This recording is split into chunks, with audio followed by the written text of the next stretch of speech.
Okay, let's dive right into this because what we've got here is the ultimate competition. You've got the most elite humans on the entire planet in one corner, and in the other, the most advanced robots ever built. And this isn't just some fun series of challenges. This is really a deep dive into one of the biggest questions of our time. And really, it all boils down to this one single question. Will machines, one day, just make us obsolete? It's a thought that feels like it's straight out of science fiction. But as technology gets faster and faster, it's starting to feel more and more real. So to get an answer, we're going to look at a showdown that was designed to push both sides to their absolute breaking limits. The setup is pretty simple. 7 events, head-to-head. The first team to get to 4 points wins it all. And we're not just talking about bragging rights here. This is a symbolic victory in that age-old battle of man versus machine. So let's see how it all went down. Right out of the gate, the competition kicked off with a test of just pure, raw power. And for a second there, it really looked like humanity was ready to prove its dominance from the get-go. So check this out, because on paper, this is a total mismatch. You have the world's strongest man, an incredible athlete, no doubt, going up against a giant mech that is, and I mean this literally, 50 times stronger than any human. The challenge? Be the first one to flip 3 cars and then pull a bus. I mean, you look at that and you think there is no way the human can win this. So the strongman gets an early lead, right? He's using all this explosive energy to just toss these cars over, but the mech, well, it was just relentless. Its raw mechanical power was catching up fast. The score's tied, the robot is latching onto the bus, and it all comes down to this one final heroic push.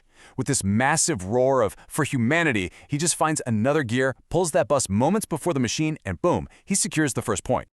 And that right there, that perfectly shows the power of human will versus cold, hard calculation. The scoreboard shows 1-0 for Team Human. I mean, a perfect start, but this competition was far, far from over.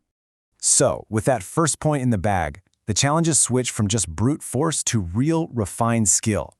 We head over to the baseball diamond, where a former pro, Eric Sim, is facing off against Neo, a humanoid robot that can throw a baseball at an unbelievable 150 miles per hour. Now, just to put that in perspective, the fastest a human has ever thrown is 105. This is a machine built to just completely shatter our biological limits. Eric had 10 chances to hit a home run. The first few pitches, just a blur. And get this, the robot even started taunting him with little emotes. But Eric, he adapted. He started adjusting his timing with every single impossible pitch, and on his 7th try, crack. He connects, launching the ball right out of the park. And the robot's reaction? Oh, it got salty. It declared, "I don't like humans," and basically just rage quit. A hilarious and a decisive victory. And with that, humanity is now up 2-0. At this point, it felt like a clean sweep was totally possible. The humans were just outclassing the machines, combining their physical talent with this incredible adaptability and grit. But that's when the momentum started to shift. Yeah, just when Team Human was getting a little comfortable, the robots started to show everyone where their true advantages are. The whole tone of the competition just changed completely, and the machines were about to show us what they were really made of. So the third event was a test of pure, unadulterated precision, a football kicking accuracy challenge. Pro kicker Adam went up against a robot designed to execute the physics of a perfect kick every single time. And unfortunately for humanity, Adam just couldn't find his rhythm. Under all that pressure, he just kept missing the target. The robot, on the other hand, it was just ruthlessly consistent. It eventually nailed the target and put the machines on the board. The pressure was now squarely on the shoulders of 4-time NBA champion Manu Ginobili. His job was to take on the most elite basketball robot in a shootout. The challenge seemed simple. First one to make 2 shots wins. But of course, there was a catch. The second hoop was covered in razor-sharp nails, which meant you needed absolute, flawless precision. So, both Mono and the robot, they sink their first shot, no problem. But on that treacherous nail hoop, Mono's shot just grazes the rim and bounces out. Just a tiny human miscalculation. The robot steps up, and with cold mechanical perfection, swish, it sinks the shot. And just like that, the entire competition was turned completely on its head. The score was now tied 2-2. With the score evened up like that, you could feel it.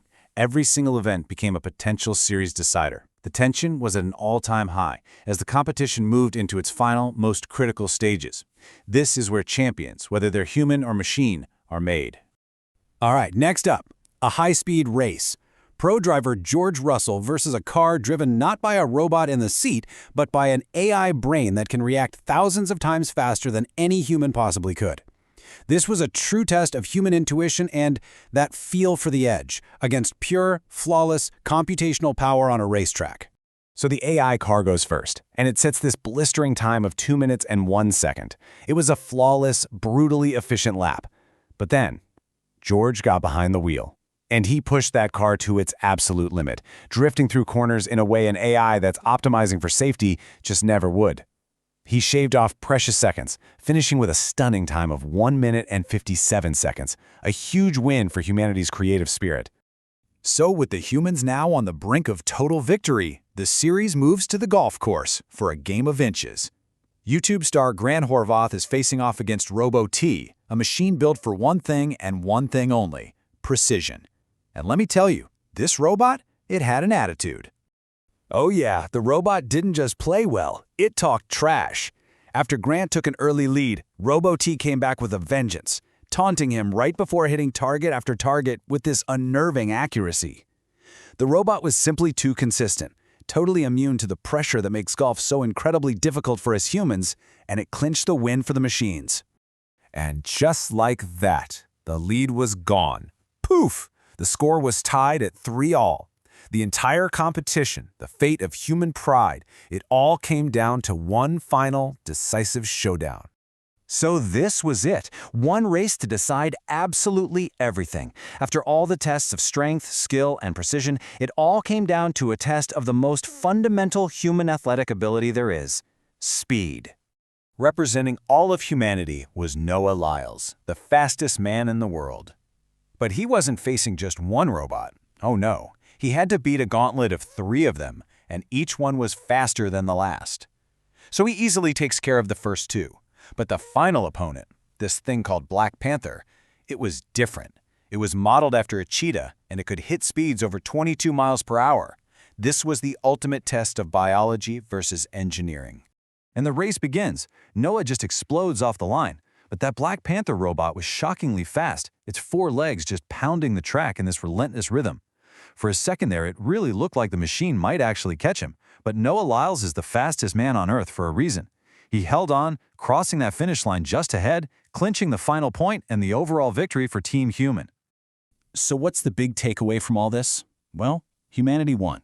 And our victories didn't just come from raw talent. They came from these unquantifiable traits, the will to win, the creativity to drive a car beyond the optimal line, the adaptability to hit a 150-mile-per-hour fastball. For now, at least, that human factor, that's still our edge. And that's really the question this whole thing leaves us with, isn't it? The robots are getting faster and stronger and smarter every single day. Their wins weren't flukes. They were demonstrations of superior precision and consistency. So yeah, we won this battle, but it also showed us exactly where we're most vulnerable. The question really isn't if they'll catch up, but when.